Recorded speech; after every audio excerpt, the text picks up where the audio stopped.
Hello and welcome to the Blue Monday podcast, now in our 6th season, looking into the exciting happenings of Ipswich Town Football Club. My name is Benjamin Bloom. You're tuned in to this, the flagship show, available each and every week on video and or audio. So for a sometimes irreverent but always informative hour and absolutely no more of football conversation, make your Monday a Blue Monday. Craig Finbow is here. Craig.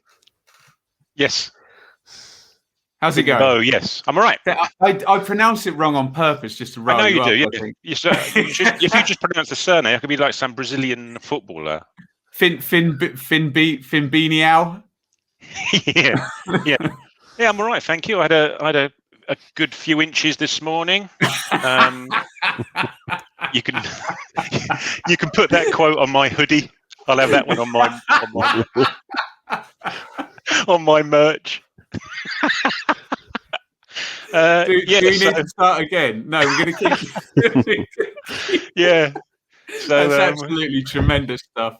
That's why he's on. That's why he's on. So always good when Craig's on, because I can do Curb Your Enthusiasm jokes as opposed to my normal standard 5 office jokes that I get criticised for. Joe Fairs is here in an NFL jersey on the night of the Super Bowl. Joe Fairs. Can I butcher your surname to annoy you? I don't think it's possible. Joseph Friars. Friars, I get sometimes. Joseph Friars. Do you remember Sean Friars? What a player. What a player indeed. How are you, Joe? Signings. What is the NFL jersey? This is a Minnesota Vikings 1975 throwback jersey. Now, back when we were, well, not in that year, but when they did get to the Super Bowl. I know nothing about NFL, but I know about wrestling. And Brock Lesnar used to, or had a trial with the Minnesota Vikings. Is this correct? Yeah, I think he was there one training camp, but he didn't make the final roster. Quite the athlete. I'm sure if he'd focused on that when he was younger, but he thought he'd make millions and millions of dollars and kind of. I don't think he made a bad choice, did he, career-wise? Act it out, so to speak. But there you go. Craig, it was one of the most irritating days of the season. Transfer deadline day on Monday of this past week. Feels like a long time ago, but I do remember going to a game late on in the Paul Jewell era and counting up the players that Ipswich didn't own. We do need to address the mitigating factor of COVID and all of this, and I do accept Leo Neal's comments on this. But another 2 players coming on deadline day. We'll leave Troy Parrott to Joe because he's pretty clued up on young players and representative players. But Luke Mathison comes in, a right back, a kind of football manager wonder kid that played against us for Rochdale last season. If you want to mention knowing what we know after in respects of Kane Vincent Young, talk to us about the Luke Mathison deal, Craig, because seems like a pretty exciting player. Yeah, I'm quite happy with it, to be honest. Well, first and foremost, it's a signing that we could make given his age, so that's handy. It's also, given his age, someone who's already played League One football, as you were saying. So that's, again, ticks another box, didn't it? I was at Rochdale last. What was it? Bonfire night. Two bonfire nights ago, wasn't it? Yeah, that's it. Rich was there as well, and Mullet and the guys, and he played that night. He was 16, I think, then, wasn't he? So he was, and he'd already obviously been on people's radars after scoring against Man U and things like that. So yeah, I think that was a very, very decent signing, all things considered, and especially in the position that we needed him to play. You know, it wasn't just filling the squad for the sake of filling the squad. It was actually probably a necessity of all the positions that we needed covering. That right back was probably the one that was most pressing, I would have said. Joe, Troy Parrott. So he's very. Let me tell you my story on this, because obviously covering the Championship, very highly rated at Spurs, and the Millwall fans, I think, got a bit overexcited at the start of the season. They wanted the Tammy Abraham, Rhian Brewster type loan signing, your Championship cheat code, basically, and were hoping that Troy Parrott was going to be the guy to take them from 8th, 7th to maybe into the top 6. Didn't quite work out. I don't know whether we blame pragmatic Gary Rowett, but for Parrott to drop from a team that finished 8th in the Championship last season straight into League One, what's your view on that? Because you're normally quite clued up on these representative players, and he has played for the full Ireland, or he's been in the full Ireland squad, hasn't he? Yeah, he's got a couple of caps for the full Ireland squad under Mick McCarthy, but I think that is a little bit sort of needs must for them because they just have such a barren sort of strikers coming through. You see how long David McGoldrick and Daryl Murphy were continuing to play for Adam them. Eder played the entire game against England, didn't he? Yeah, that they are struggling, and I don't know, but it always seems with sort of the other home nations that they're trying to cap tie these people down to make sure that they stay representing them, especially after Declan Rice, who did actually play for Ireland, and I think he played 2 or 3 times for Ireland's full team and then moved across to England. So there's that side of it to consider. But he's one that Spurs fans are very excited about. He's one that sort of came over and scored a hell of a lot of goals there under 18, sort of more than a goal a game, I think, for them as a first year, which is sort of good at that top Cat 1 level. But like I say, I listened, and obviously you watch a lot of Millwall in the sort of championship side of things, but from what I understand, he was looking really sharp in pre-season, picked up an injury and then missed the start of the season and then struggled to get into the side, which is just a problem with young players going out on loan. And Joe, a side that wasn't creating any chances really, and sort of playing in a, one of these threes now where there's wing backs as well, so it's a kind of narrow 3, but they have to drop into midfield as well. It didn't work at all, Joe. Yeah, and it's very difficult for a young on the first loan. They always talk about wanting to get people on their second loan, the sort of bigger championship teams. They don't want these first loans because you are taking a big risk as to how they sit into senior football. But the fact he's come here after like you say, going to a team that finished 8th in the championship almost guarantees that we have made some agreement with Tottenham that he is going to be playing games, and he's going to be playing games in his position that they want him to play at. And there was a couple of talk from some of the national journos saying there was a number of clubs in for him, but Ipswich basically guaranteed he's going to play up front. So that's why we were able to pick him up. And I say on the surface, it's an area of our squad that is struggling and one where it needs improvement. Craig, there was some reasonably solid-ish links out that none of them transpired, but I thought possibly we were going to get one of these ones where with Huddersfield possibly doing something very late in the day for Caden Jack, one of those ones that then goes through the next day because they've got it in. 3 players, Toto and Ciala, which was Fleetwood. I forget who John Nolan got linked with. And Peterborough, thank you. And Caden Jackson to Huddersfield with, are they all with 6 months on the contract, those guys? Would it have been worth cashing in or at least doing some kind of loan deal to move on any of those 3, Craig? I don't think, not unless we were going to get some replacements in, certainly in regards to Enciala and Jackson. I think, we sort of do require them as bodies in the squad, I think, don't we? Certainly Enciala, I appreciate he hasn't been the greatest form of his life recently, but he's a body and he's a stopper. Jackson, I just think the deal came too late, didn't it? Pretty much, I think Huddersfield had tried to sign every other available striker in the Championship and League One before they eventually got down to the list, down to J on their list. About 4 weeks before, it's going to be out for like 3 or 4 months, so they're very light up that end. So yeah, they tried to sign about 4 or 5, hadn't they? A guy from Norwich, Matt Smith, hadn't they as well? Another 1 or 2 whose names escape me. So I think they were just trying to, and they're all different types of strikers as well, aren't they? The ones that they were going for. So there didn't seem to be any particular plan of action as to what type of striker they're after. I think they just wanted a striker, but I think it just came too late in the day. Wouldn't have allowed us to do anything. Would have been stuck without that space in the squad field, so that pretty much didn't happen.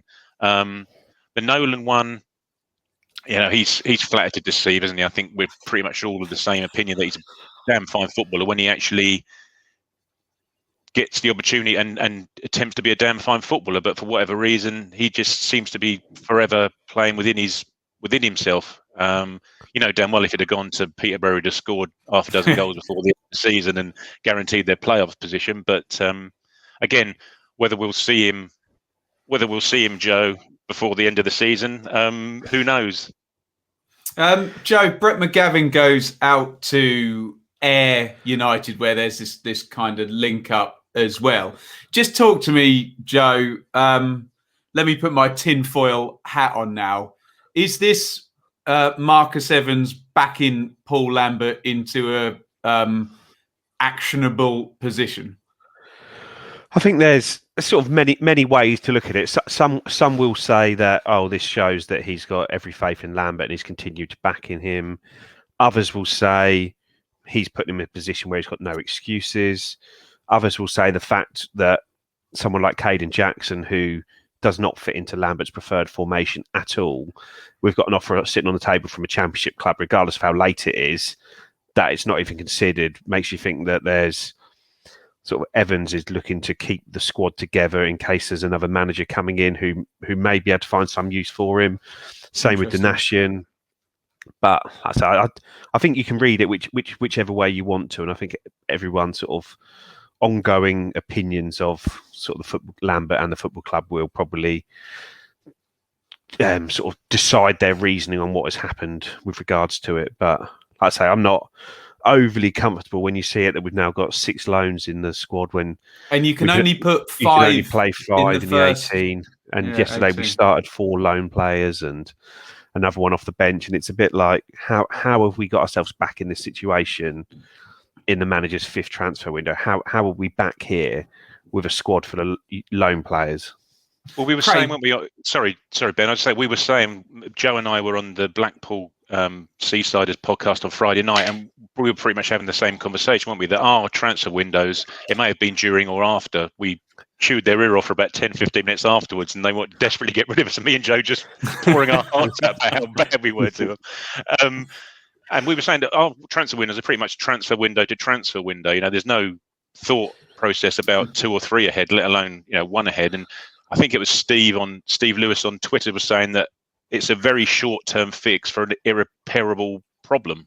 And that's Craig. Is there any? I'm going to sit and play devil's advocate a couple of times. Though, is there any excuse with COVID and things of that nature? That was Leo Neal's comments. Well, I think you can probably make a case for most of the loan signings that we made in January. I'm not entirely convinced about Thomas. I'm not entirely sure he's any better than what I've seen. I'm not totally convinced he's any better than Lancaster or Dobra or anyone else you could potentially put out there. We've got a few to choose from.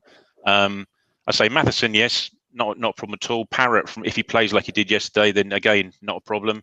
Remains to be seen about Harrop, whether he can have the impact that Bishop did at the beginning of the season. But it's just contradictory, isn't it, to what Lambert himself said less than 2 years ago, isn't it?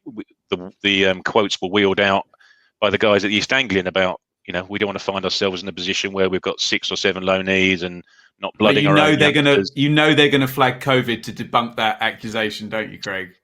Yeah, well, you can flag COVID, you can flag whatever you want to if you need to back up a statement that's been already fully contradicted and you've gone 180 about turn.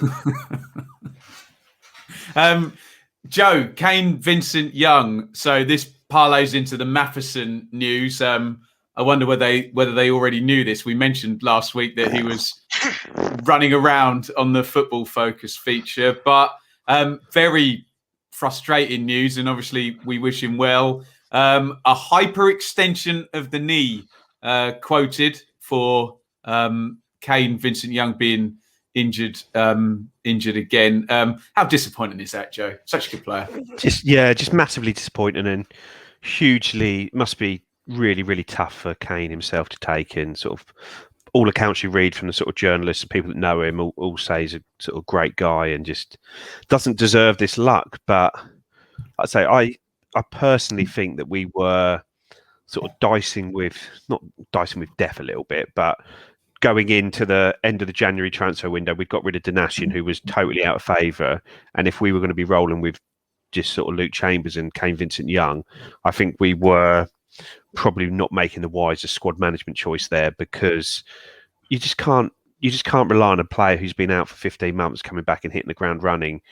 Like I say, I'd said to, I think probably on a previous pod, I'd said if you were to get 10 games out of Vincent Young this season, I'd be massively surprised. And that was when he was due back in January. And like I say, now there probably will only be 10 games left by the time he's fit. And I just will he be fit? That's the thing. At what point does the club just not write him off, but say, look, we've got to get a replacement in now. We can't just keep waiting. It's Emma Hughes all over again, Craig. 6 months. Yeah, exactly. When do you start looking to the future? Well, you've got to hope that he can finish the season playing a couple of under-23s games to come back and have another go at it in pre-season, which is what he did this year. He came back in pre-season, didn't he? And played at, I think he at least played at Tottenham. He might have played at Colchester as well. And you've just got to, you can't rush it now. Now he's broken down again. You've got to be, his target has now got to be day one of pre-season for next year, and you've got to go from there. But I think Mathison was signed off the back of Vincent Young being injured. It sounded as though that call to Luke Mathison at 4:30 on a Friday on transfer deadline day was the first that anyone had really thought about it, let alone was as Vincent Young was being stretchered off the training ground pitch. Yeah. We're speculating on our timelines there, but there may be some truth in that, Craig. Sorry, Joe. I'd say right back's been a position that has been sort of like we've had Luke Chambers there and sort of as a makeshift right back for the whole season. And he started the season well. His form has dipped recently, but you can't get 46 games out of a player this season with this schedule.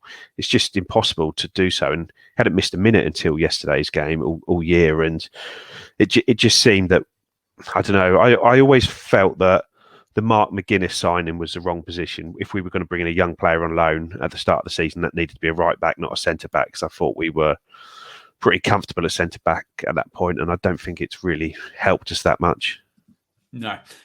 Well, that will parlay quite nicely into the team news for the weekend's game against the Tangerines of Blackpool, and big team news, although we've been here before, because Mathison does indeed start over Captain Luke Chambers. Let me go through the team. We'll come to you first, Craig, on this one. So Holly in goal, Mathison, Wolfenden, McGuinness and Kenlock. The back four, ages 24, 20, 22 and 18. Flynn Downs is going to sit in front of the back four with Dazelle and Judge advanced. Sears left, Thomas right, Parrott central with indeed Josh Harrop on the bench as well. Almost, Craig, looks like a new look team, doesn't it? What's your views on that 11 and the dropping of Captain Luke Chambers? Well, as I said before, I've got no issue at all with Mathison coming in. I think he's a very decent player. Gives you a lot of energy, as Joe said. Chambers has been off of it recently. He's probably been lagged a little bit behind Ward in terms of how much he's tailed off. But as Joe was saying, you can't expect these two guys, 35-year-old, to be bombing up and down the wing like they were in September, October against Blackpool, funnily enough. So I've got no issue at all with Mathison coming in as right back. What I would have done, what I think a lot of people would have probably done as well, was slid Chambers inside. As it transpired, it didn't matter too much. I don't think Blackpool offered much, if anything, up front at the end of the day. Luckily, Gary Medine wasn't playing, so wasn't there to bully one of the guys, one of the two young centre halves. But as I say, I think going forward, I wouldn't be surprised if even if we do end up playing on Tuesday, I wouldn't be surprised if Chambers does slide inside to accompany one of the two. Nice. Downs was playing in that role, wasn't he, last week at Crewe, and it worked well. It allows Dazelle to get a little bit further forward, which I know Mick Mills was very keen on in his commentary. But I thought Downs played very well yesterday. I thought he swept out. He's getting back to full fitness. You could tell he was snapping into tackles. His timing was back in terms of his tackling. He was getting around the pitch like he did do before the injury. So I think that can only be a major benefit to us going forward for the rest of the season, is having him sitting in front of there. I say just because it frees up the guys playing in front of him, if nothing else. Parrott in was probably a bit of a shock. But maybe a strange one if Norwood was back up to fitness, given that Norwood came on last week, didn't he, at Crewe? But no real issue with it. It actually looked quite a balanced team, to be fair. So you got a bit of youth and a bit of pace on the wings and fullback. You've got a bit of guile with your two centre midfielders in front of Downs. He was snapping away. So yeah, no real issue with it. I'd say maybe Thomas, who hasn't done too much at the moment, but then if Edwards wasn't fully fit from getting clattered last week, then again, no great issue with that. Joe, following on from what Craig's said there, we'll forget the Chambers thing because we've done that to death. But in terms of what Lampert actually purports to want to do, you've now essentially got two slightly more mobile fullbacks. You've got Judge and Dazelle, perhaps where they can do a little bit more damage. You've got, not great physicality up top, not great physicality throughout the team, to be honest, but you've got maybe a little bit more sort of movement up top. Is this 11 sort of not more what the Lambert philosophy, if there is one, should be? Yeah, but potentially it's hard to know really what his philosophy is, other than this sort of pass. Accepted. Because I'm not, like I say, like Luke Mathison isn't a much better passer than Luke Chambers, for example. Yeah, he gives you the energy there, but it's not like Mark McGuinness is a Rolls Royce for centre back who's pinging it about like Rio Ferdinand, is it? He's a pretty much head it and kick it sort of type guy, and his passing is fine, it's decent, but I think it was just more the key things for me, as sort of mentioned, was Flynn Downs dropping sort of deeper because Dazelle just wasn't protecting the sort of back four at all. And like I say, I noticed we did that at Crewe last week, and that just seemed the obvious thing to go. And just a bit more quality up front, and it really is that simple sometimes. And I'd say you can talk about all these sort of grand master strokes and tactical things, but ultimately having better players is the easiest way to win games of football, isn't it? And like I say, that's why things like recruitment are so important, because it is about players. And I say, but the thing that can separate the good players from the very good players at any level is how well they're coached, and I think that's where we fall down. I'll go for my key quote again, Joe. It's League One. Yeah. And I'll leave it there. Blackpool, Maxwell in goal. Maxwell Silverhammer, Craig. Gabriel and husband, ex Forest Loney and ex of Norwich there. Thornley, who I'm sure I've seen play for Sheffield Wednesday before. Ek Potato, Virtue, Kevin Stewart, I'm sure I've seen play for Hull. Kenny Dougal, I'm sure I've seen play for Australia. Barnsley, I think. Or was he in the Magic Roundabout, Kenny Dougal? Kai, Joe, did he used to play for Palace? Kai? Yeah, Palace, yeah. Embleton. He was linked with us on loan once. Yeah, I'm pretty sure we had him in the building at one point. I was told it was round about the time Iorfa was signing for us on loan. Road, yeah, he was. Yeah, I remember Iorfa coming out of nowhere. Iorfa's very well thought of at Sheffield Wednesday, by the way. Embleton and Yates up top. A small perusal of the Blackpool bench shows us familiar names: Grant Ward and Luke Garbett there. Let's talk through this first half and get up to the opening goal here. Sorry for you, those of you watching on YouTube, as I put my face across everything there. Nobody wants to see that. Ek Potato with a good chance, a header from Kakai's free kick. Parrott to Sears to Thomas. Good chance for Thomas on the left foot. Could find the near post there. Probably should do better. Embleton drive. 25 yards out, Holly regulation save. Freddie Sears, we're going to be very magnanimous about this, was onside for this goal when he's put through by Parrott. James Husband's playing him on, and the goalkeeper, Maxwell, did not stop. Which takes us to the first goal. Before we get to the first goal, Craig, which is just before half-time, your thoughts on the first half in general? Well, there wasn't too much in it, and I thought Blackpool, to be fair, had probably had the better chances before we'd had our chances. They had a couple, didn't they, from free kicks out wide. I think only one of them was shown on the highlights, but they had 2 free kicks in pretty much the same spot. One went back post and one went near, both which resulted in free headers they could have probably done better with. The Sears goal, I reckon Freddie knew the flag was up, so the pressure was off. That's why he finished it with such aplomb. The pressure was off. He just slid home. Although, and the lead up to that, Wolfenden absolutely slammed the ball forward, and Parrott just killed it dead. Did he? It hit his chest, and he killed it stone dead at his feet, which is probably better than what we've been seeing from our central strikers recently in terms of control. But he looked live yesterday. Parrott, he looked nice touch, linked up well, bit of swagger about him. He'll get sent off before the end of the season. But I think that the second half performance, once we went 2-0 up, was sort of clouded some people's judgment of what the first half was like. Really, it was just standard fare and looked like it was heading the way that a lot of first halves have for us recently.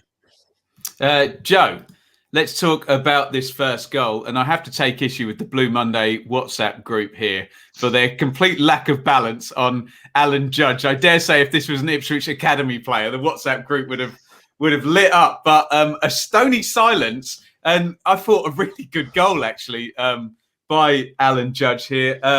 Downs closes down Kai. McGuinness intercepts it with 2 people outside him, potentially in. Give and go Kenlock there with Dazelle, diagonal to Judge, and a lot of quality from then on from Judge. You take over, Joe, and we just need to get Craig to praise Alan Judge for at least 15 seconds here. Well, it's one of those ones, he takes it so early, doesn't he? And he hits it, and he really arrows it in the bottom corner. I think there's been a bit of criticism of their keeper, but I just think you're just not set ready for that shot at that point, and it's struck well, and his weight's all set wrong, because I think sort of everyone's expecting him to roll that across to Troy Parrott sort of there rather than go for goal himself. But no, really good strike, and sort of Judge has been playing a lot better in recent weeks. I think he's been freed up a little bit more in the formation we've played to actually get involved a bit more rather than sort of trying to chase around as a number 10. I think he's dropped a little bit deeper into midfield and sort of been giving a side of the pitch to try and stay on, as opposed to float anywhere and everywhere. Craig, all jokes aside, you've been very frustrated by Judge, but again, I'll repeat, it's League One, and that was quality for League One, wasn't it? Yeah, exactly. But as you say, though, Ben, that if it hadn't been for McGuinness getting in the way of that through ball from Kai, that was a pretty simple ball that Kai should have probably played there to one of 2 guys bombing down. Well, and he went with the outside of his foot when, he could have just sort of lifted it over, couldn't he? Yeah. Well, he could have done what Kenlock did, didn't he? Because Kenlock played a lovely ball. And their left back was AWOL as well, wasn't he? And Judge took it beautifully first time, and then hit it, as Joe said, hit it nice and early. But it was a good ball. It was a lovely touch and a good finish. Into the second half, and Joe, goal number 2 comes at the perfect time, and dare I say, from a set play on 49. Yeah, there's a nice bit of football in the build-up to it as well, where we I think Dazelle ended up sort of getting forward and playing a nice 1-2 in the air, and the ball ending up at Freddie Sears, who just takes a shot across goal. He was going to struggle to score from there, but managed to hit it with enough power and direction that the keeper could only push it behind for a corner. And then Dazelle whips it in. I think it's Jerry Yates, their striker at the front post, and all he does is just loop it into the back post as a really, really poor defensive header. And then Wolfies reads it the quickest, and he can't miss. It was similar to his goal against, I think his only other goal for the club against Lincoln, where he's just at that back post and he's just got the run on it, got the read of the ball, and it's just a case of just bundling it home basically. But no, good anticipation, and well, it's only his anticipation that gets him there for Wolfie, but no, good goal. Any credit due there, Craig, or was it a lucky one? There were 3 players, Wolfenden, McGuinness and Kenlock, all split. One went near post, one went far post, but perhaps, as Joe suggests a bit, Yates is a little bit unlucky there, or a little bit hapless. Yeah, it's a bit, but I think what made a little bit of difference is what Dazelle normally does with his corners. He sort of floats them in, doesn't he? But that one was drilled, just had a little bit less trajectory on it, if you like. So it sort of skimmed off of Yates's head to the back post. But yeah, all good. So 2-0 there, and comfortable now. McGuinness nearly puts through his own net again. Holly bails him out there. Guys, on this one, Chris Maxwell, who you'll remember for Preston, Doing Paul Lambert's first game, wasn't it? Yeah, he was in the stands at Millwall, wasn't he? And that would have been his first game, the 1-1. Who went in goal? Was it Paul Gallagher? Yeah, saved that volley from Danny Rowe. Yeah, that was straight at him, and everyone's saying it's an amazing save. Deary me, Danny Rowe. Dave loved Danny Rowe, didn't he? Just quickly, guys, he takes down Parrott. I always have a bit of peculiarity with these because the wording of the law, Craig, says denial of an obvious goal-scoring opportunity. I'm sure one day we'll have VAR that measures the speed of the player and the potential speed of the ball and the XG at when the player is going to be with the ball. And if it's over, 0.5 XG, it's an obvious goal-scoring opportunity. If not, yes or no, Craig, was it an obvious goal-scoring opportunity with Parrott moving to the left-hand side? Should Maxwell have been red-carded? Well, first and foremost, I'm going to leave you to write the algorithm to work out the XG. I think you're better with computers than me, aren't you, for goodness sakes? No, I think it was fair enough. I didn't really, because I say, obviously the limitations with iFollow is that you just got the one camera following bits and pieces going around. You're following the ball pretty much, haven't you? And I didn't sort of appreciate that he was out so far, and it wasn't until the camera switched to it that you all of a sudden saw the contact. But no, I don't think that was an issue. I think Maxwell was expecting the yellow, wasn't he? And got no problem with that at all. Harrop makes his debut thereafter. We'll talk about where he may or may not fit in. Now this seems very 4-3-3 looking rather than sort of a 4-2-3-1 where he may potentially have fitted better. Big chance for Freddie Sears. And I think I saw a tweet today. Luke Mathison made 3 key passes in this game as well, which is high and very high for a fullback, one has to admit. And the referee, much to everyone's amusement, but probably to a lot of pain, does his hamstring at the end of the game. Joe, your summary. Let's save the big picture stuff for the questions.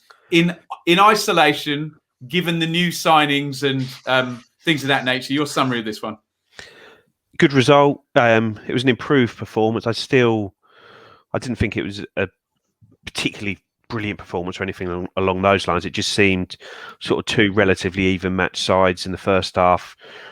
They missed their chance. We took our chance, and then at that point, especially scoring so early in the second half, we were able to maybe look a bit better as they tried to come out of their shell a little bit more without really any success. They were pretty hopeless going forwards. But I don't like whenever we win a game, the other say, oh, well, the other team were rubbish, because I don't think that is always the case, because there's always 2 sides in every game, and you make them look how they play a lot of the time. So it's not a case of saying they were poor, but they just looked a bit blunt going forwards, and we scored goals at good times. And I say it was just one of those typical even League One games until we got that first goal, and it was nice to hopefully gain a bit of confidence with how we played in the second half. But so it doesn't really tell us anything about us as a team. It was just another win against a sort of lower or mid-table side. Yeah, Craig? It's exactly that. It was a win against a team that's below us in the league. It's not really told us anything that we didn't sort of know, that we've probably had the better players on paper on the pitch, and therefore won a game that we probably should have done in any case. I think the Blackpool fans weren't particularly happy. I think Critchley had tinkered a little bit with their formation and how they were set up, which had previous to that they'd been on a bit of a run, hadn't they? They were certainly one of the last couple of matches. Yeah, I think they'd gone from 4-4-2 to sort of a 4-4-1-1. 1-1, yeah, exactly. And that's how they had very little up front. They were missing Medine and Yates, who they were purring about, weren't they, on Friday night? Didn't offer anything of any note at all. So they were missing their main goal threat. They changed their formation, but we just did what we had to do.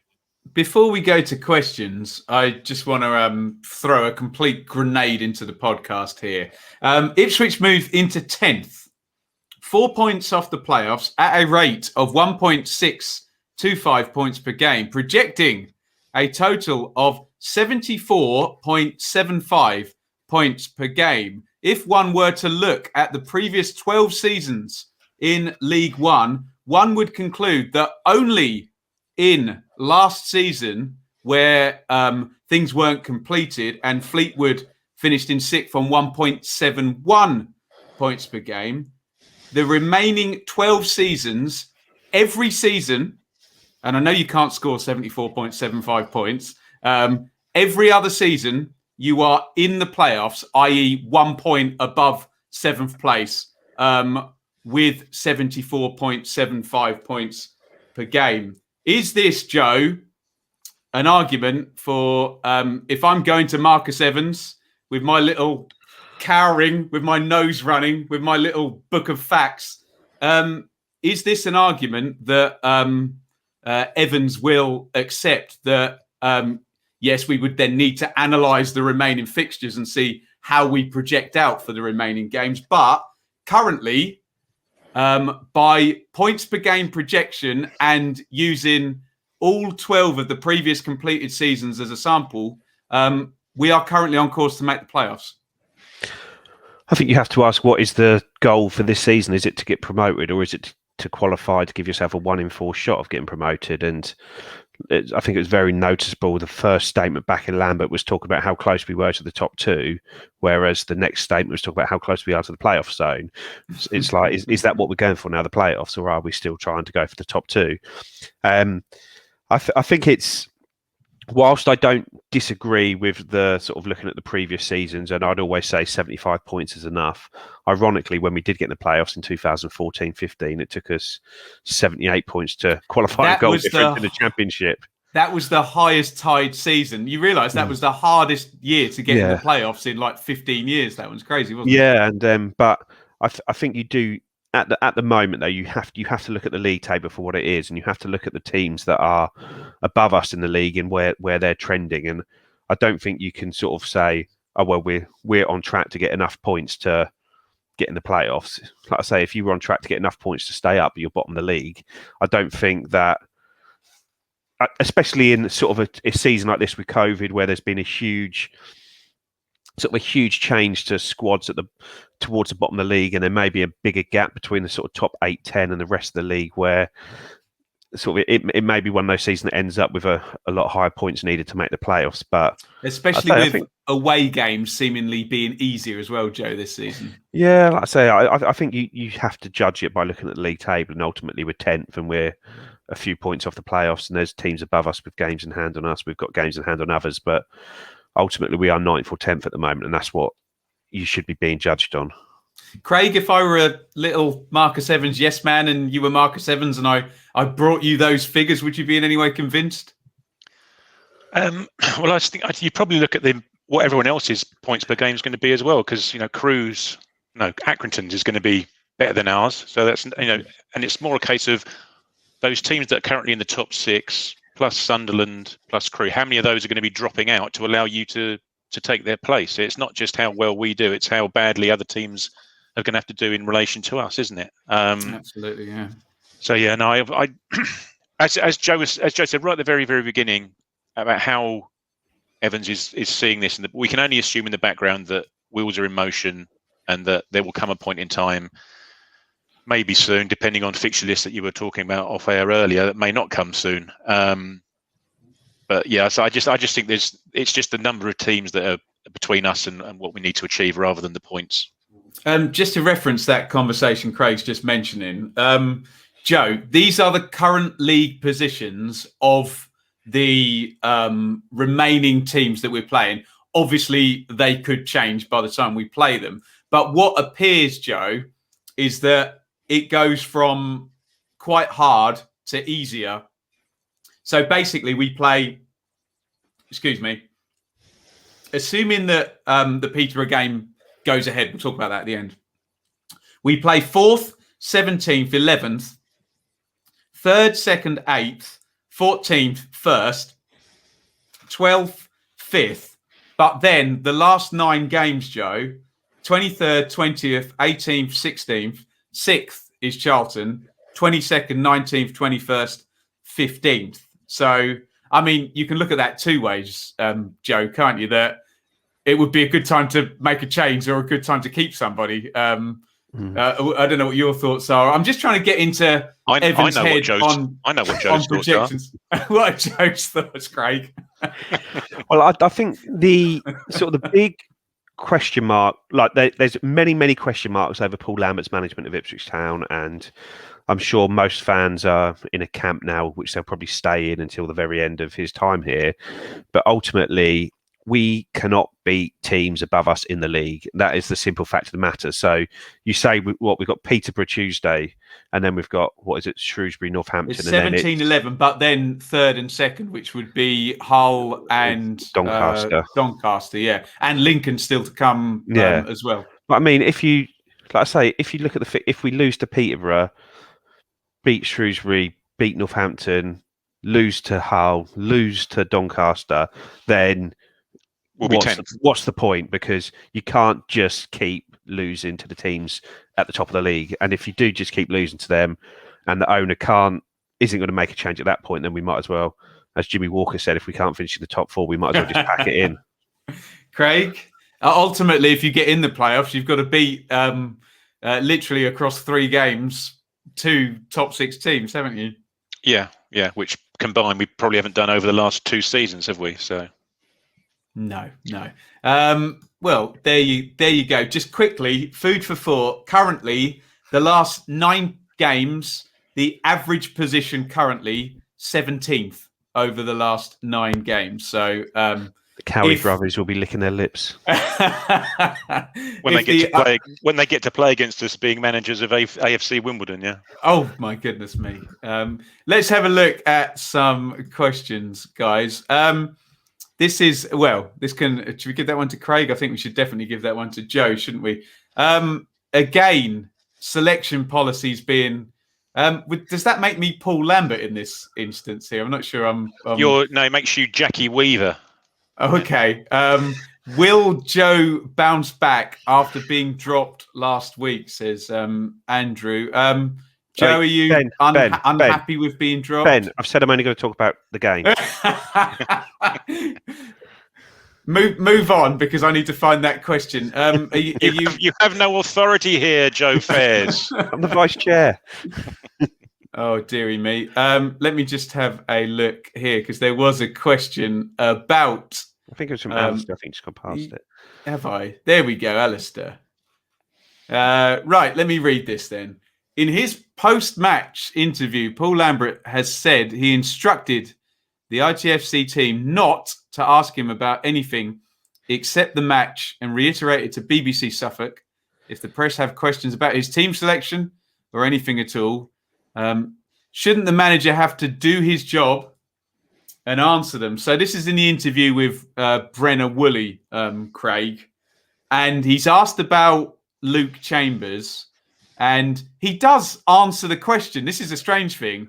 He kind of answers the question and then says that he'd agreed not to answer the question. Where do you stand on this? Let me play devil's advocate a little bit, as I like to do.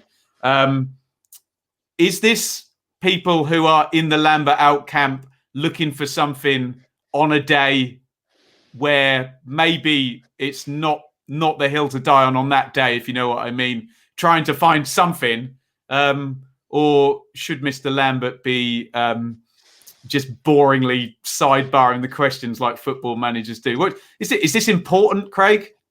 Well, that's, as you said, the last thing you just said there. What has stopped Lambert from just saying, well, sort of like he did? Yeah, we've got umpteen games coming up in the next umpteen days. We need everyone fit. He's 35 years old. He hasn't missed a game of football yet this season. The new guys come in. He's fresh. You know, there's a very good chance that Luke will be back on Tuesday night, because we've got a difficult game at Peterborough. Next question, please. But he didn't, and he at the end of the day, as things stand at the moment, the fans' only interaction with the club is through these interviews and through the media, the very little media that we get now. We know that he's sort of knocked the media on the head with the East Anglian guys in terms of direct contact. We know how he's dealt with Phil from Those Were the Days. He's the figurehead of the club, and at a time where it won't be too long before the club are asking us to maybe they can please keep hold of the money that they've taken from season tickets for this season. And, oh, by the way, any chance we can have some more for next season? You'd think that the demeanour of a guy would be a little bit different to what it is at the moment. He's the polar opposite of what he was when he came in, bouncing into the club, which, again, might give the impression that was all a bit of a facade in the first instance. I just like and I know it's not going to happen, but for the media just to call him out and say, look, all right, well, let's terminate the interview here then.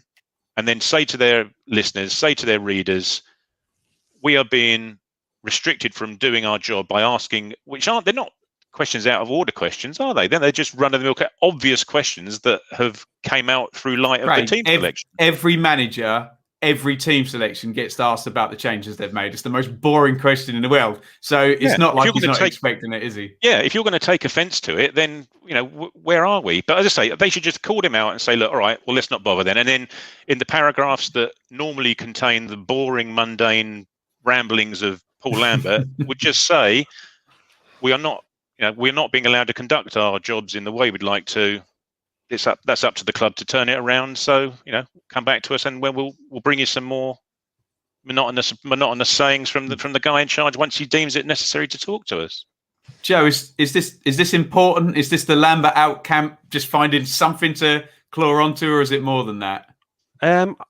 Personally, I think that there's obviously an element of wanting that, but it went this way under Mick McCarthy at the end, where his dealings with the press were just sort of antagonising the fans, just disrespectful of the position that he holds, and sort of like as soon as the press start putting press conferences verbatim in the paper, you know that there's an issue with what is going on. And like I say, I think it's a joke really that he can get away with that. And when he's already not doing the pre-match presses, he's already not talking to TWTD.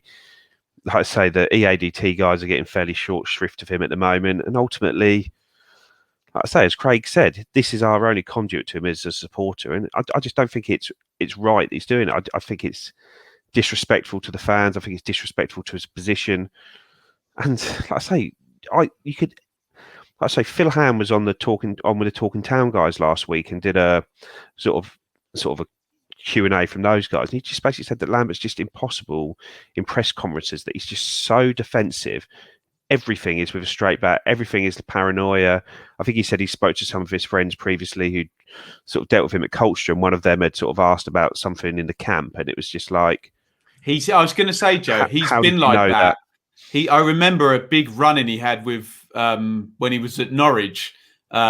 He's literally said nothing in interviews through his entire career. I don't think this is unique to us, but you make a very important distinction that... and Craig's said as much, that there's no contact with the fans, so it's rather easy to hide in this way at the moment, isn't it? And for a guy who's by his own admittance reckons he can handle the pressure fantastically well, crikey, if he's cracking under the pressure at Ipswich and Colchester, and it's not as if he's been at Villa, which is to be fair a decent sized club, but apart from that, it's not as if he's been managing in these pressure cooker environments. Sorry, Joe, go on. Yeah, and it's just, like I say, it's just this mass paranoia. But if your stick is all you're going to do is just straight back everything away with an almost irrelevant comment, why just not straight back this way? He basically had done. Like, you could just say, yeah, well, Luke obviously didn't want to be dropped, but we're going to need everyone throughout the rest of the season. Joe, it's very revealing that he hasn't straight batted it, isn't it? It's a clear power play and a clear signalling thing to call out the poor social media guy who's probably playing with his phone at the time, thinking, "Oh, what? Leave me out of this, please." But for whatever reason, he's dropped him. A proper manager has to keep his players on side with him, and if he hasn't dropped Luke Chambers with the respect that he deserves for what he's sort of given to the club over the last 8-9 years and given to the club under Lambert, then how's he going to get back on side again? That was the strange thing, Joe. It was he's played a lot of games and there's 12 games to go, and that was the strange thing. He almost did both, didn't he? Yeah, but you always hear these sort of managers who say they go into like Alex Ferguson's office or Brian Clough's office, and they come out feeling sort of $1 million, and then they sort of. I used to have a band manager like that. I'd go in temping, absolutely raging, and come out eating out of his hand, honestly. So Yeah, I know the type, yeah. But it doesn't feel like when our players are dropped, they even get the sort of courtesy of a discussion as to why it happens, let alone to be sort of butted up and showered with praise as to why they may have been dropped, but they're brilliant, and you're going to need them in 2 weeks' time and things. It just seems that everything is done. The way he treats the press is similar to the way he treats the players, from all I hear. Let's have a look at another one here. Craig, this is from Andrew. Was there enough today to make you think that we can break the top 8 side? Hoodoo. Voodoo? Says voodoo, not hoodoo. We're talking Parrott, Mathison, the new shape in central midfield. Any optimism there, Craig? I don't know. The proof will be when we do actually get the chance to play a top 8 side, wouldn't it? And we need to go on if we do play Tuesday, then we need to not lose on Tuesday. Ideally, obviously, we need to win. We just need to go on a run of 4 or 5 matches now and get the monkey off our back. Blackpool weren't great shakes, were they? So I don't think we can read too much into it. They were, at the end of the day, they were a team that was below us in the league that we beat because we probably should have beaten them in any case. So I don't think we can read too much into the performance, other than it was certainly a more joined up performance, a more balanced performance than we've been seeing recently. But we don't know what the step up is going to be, or how they're going to cope with the step up to a team that's currently sitting in the top 6. Well, and we can move on to that, and that should parlay us into our final segment. Joe, that's from Justin. Have our standards and expectations fallen so low that we get excited about winning with 3 shots on target? Well, plenty of teams win 3 shots on target, but against a very average 3rd tier team. Is anyone? I think everyone's looking at the possible game. Well, we talk about whether it'll happen or not. The possible game on Tuesday, aren't they? In terms of context, Joe. Yeah, and I think standards and expectations have fallen so low because it is. I say it amazes me. Like maybe just because I'm so firmly in the out camp that you sort of see anything from the other side as sort of over the top. But I said it was just a bog standard performance against a bog standard team with a few nice bits in the second half. But I don't think they realise sometimes what good teams are like. They play the way we played for sort of a 10, 15-minute period in the second half for 60, 70 metres a week every single game. And they create chances every single game and they score goals every single game. And it's not, I say it's that shouldn't be seen as this brilliant thing because we've had a couple of chances against Blackpool. Like this is how we played at the start of the season against weaker sides, but we looked a lot fresher then and a lot sharper at that point. But I still think we've got miles to go, and I say hopefully it can be the start of something which pushes us on for the rest of the season. But I don't think it achieved on its own. It didn't tell us anything we didn't already know. Well, and to that point, Craig, I watched Coventry on Saturday against Watford. Obviously, Watford have Deeney and Sarr and Cleverley and Hughes and Firmino and Sema and lots of really good players.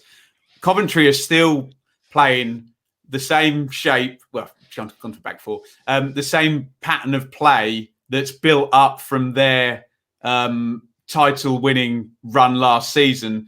And they're just about pushing a point per game a little bit more, but there's a rising tide, and they could still even get pulled down. And they were the best team in the League One last year, Craig. Mm.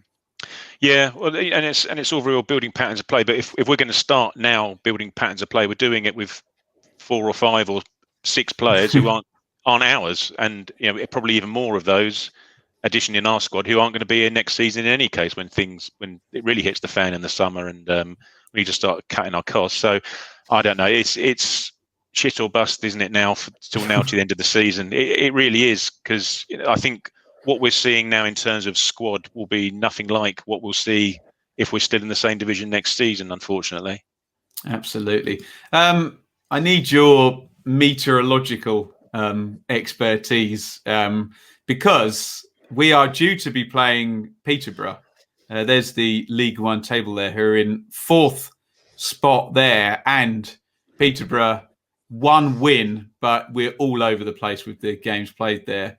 1 win off the top 2. But, Joe, there's quite a chance that this, given the Peterborough pitch and the potential weather, this game might not happen. What is your thoughts? Well, Peterborough have had a sort of big issue with regards to, I think they spent a lot of money on their pitch, because it's one of the big things. I listened to the Hard Truth podcast with Darren McAnthony, and he says about this, but basically they had a burst water pipe under their pitch a few weeks ago, which has just effectively killed it. And the state it looked in at the end of their game at the weekend was awful. It looked an absolute baseball ground, pudding of a pitch, as I'd say. Yeah, sort of if you're watching a big match revisited on a Saturday morning, some of the pitch you see on that. And obviously, I'm not in Peterborough. I know it's in the eastern region, but it's a long way from Rushmere, St Andrew, to know what their weather is like. But if they have experienced anything like the weather we're having, then even if you say just the extreme colds of temperature, you're going to struggle to get that pitch dry and playable. Like I said, we had one sort of a number of years ago where it was so cold that even when they took the heated cover off, which I think Peterborough have got, I think it was a Middlesbrough game on a Saturday lunchtime, that the pitch was freeze, didn't it? Yeah, the pitch was freezing as the game was going on. Oh, and the poor Borough fans had travelled, hadn't they? Yeah, and it's a big ticket promotion as well, I think. But yeah, and like I say, if the temperature's around sort of 0, potentially dropping to sub-0, the fact that they've got a cover is going to make no difference, because that pitch is going to need to take some sort of serious water, and it's just going to either waterlog or freeze effectively. So I don't know. I wouldn't be sort of paying you £10 for your iFollow too early on that one. Craig, if the game does go ahead and we have the more mobile front three and the triangle switched around in central midfield and the younger fullbacks, is there any chance that this team can do something away at a team superior in terms of the league table? Yeah, well, there is, because we didn't play them that long ago, and I wasn't particularly impressed with Peterborough when we played them at home a few weeks back. Smodic was quiet, wasn't he? Clark Harris was quiet. Smashed the penalty over the bar. Yeah. But I think if and I'd hang my hat on Downs being able to look after Smodic more than Dazelle was able to. I appreciate I just said he was quiet, but I think we're well equipped man for man to take him on. But as Joe said, it's not necessarily that. It's the tactics side of things that takes you just up that next level, isn't it? But if we do play, then I wouldn't be surprised to see Chambers move inside just to help with Clark Harris up front. And so I'd be quite happy with Downs on Smodic just in a little pocket there. But as I say, having seen them relatively recently, then there's no real fear. Shouldn't be. Yeah, the only thing I'd say about that is on that, Joe. Yeah, is if you look at their home record compared to their away record this season, that's true. That shows it. I think at home in 12 games they've got 29 points. I think. Oh, best in the league. There you go. Yes, and away it's sort of 16 points in 11 games, or something like that. But like I say, their away record, 17 points in 13. So they are a very, very good home side. And if you look back to but we're the 7th best there, but according to that table. Yeah, because we won our first 6, didn't we? But if you look back to last season as well, from sort of January onwards, their home form then was almost winning every single game. So they've definitely got something going for them at whatever London Road is called these days. But I think this is what makes our record against the top 6, top 8, top 10, whatever you want to call it, so much more frustrating and embarrassing. Because, like I say, you look at our players on paper against any of the other teams in it, and we should have a chance in every game. Every game we're going into is a 2-horse race. We should have a chance in that. And this season, played 8, lost 8 against the top 6 and if you include our bench as well, Joe. Yeah, and like I say, I know we've picked up 4 points from Crewe and 3 from Accrington, but I think they're outside the top 6. I think it is played 8, lost 8 to the top 6 as it stands at the moment. And I say it's just almost a law of averages say that should end soon. But I think that include Sunderland in, Joe, at 7th as well. We lost both the top 7. Lost both twice of the to them. games to them as well, haven't we? Yeah. Yeah, not good. But And we lost to Portsmouth in the Cup again, so it's another one of those teams in this league that we've just lost again to. And it's just, how do you keep? I said there's obviously a big mental block or tactical issue or something just to lose every single one of the game. There won't be a team in the league from sort of where we're in 10th, from 11th down to 24th, who's got a record as bad as that against the top six. Well, more will be revealed if indeed the game does go ahead. Richard and Seb will be live on our YouTube channel immediately at full time, and the kickoff, is it a 7 or a 7 o'clock kickoff? So we're talking about sort of 9 o'clock time. Richard and Seb will be on, obviously, if there's no game. Although looking at the Derby Rotherham issue in midweek, it could even be moved to the next day, or you never know in COVID times. This game could happen this week, even if it doesn't happen on Tuesday, especially with the journey being a relatively short one. We'll be across it. If that is the case, please hit subscribe over on YouTube at the Blue Monday YouTube channel. As ever, we'll be back with the podcast next week. And also, I can't remember who's going to be on next weekend, but we're going to be playing Shrewsbury if weather kind of works out. The Paulhurst Derby, I think we call it. The John Nolan, Toto and Ciala Derby there. Joe, who is, what time are we recording? It's just gone 8:30. Who's going to win the Super Bowl tonight, Joe? By the time this comes out, you will either be right or wrong. I'm going to say the Kansas City Chiefs. The Kansas City Chiefs. There you go. Put all of your money. Well, you're not going to hear this until 7 a.m. tomorrow morning, so hopefully they'll be done by then. But there you go. Put all your money on the Kansas City Chiefs. We're not in Kansas anymore, Toto and Ciala. Thanks. Pretty good, Craig. I think you'll agree there. Craig, where can we find you on? I got one in the end. Where can we find you on Twitter, Craig? I'm at Fims75. Fims75. And for an equally placid point of view on Twitter, where can we find you, Joe? At Joe Fairs. At Joe Fairs. You can find me at Benjamin Bloom, banging on about the championship, where we'll hopefully be within the next 3 to 8 seasons at some point. Hopefully, we'll see you on Tuesday night. Richard and Seb will see you. Get involved over there. If not, we will be back next weekend for the latest episode of How Grumpy Should We Get and how many games has Paul Lampert got left. Say goodbye, Joe. See you later, guys. Say goodbye, Craig. Bye, everybody. And thank you, everybody, for watching.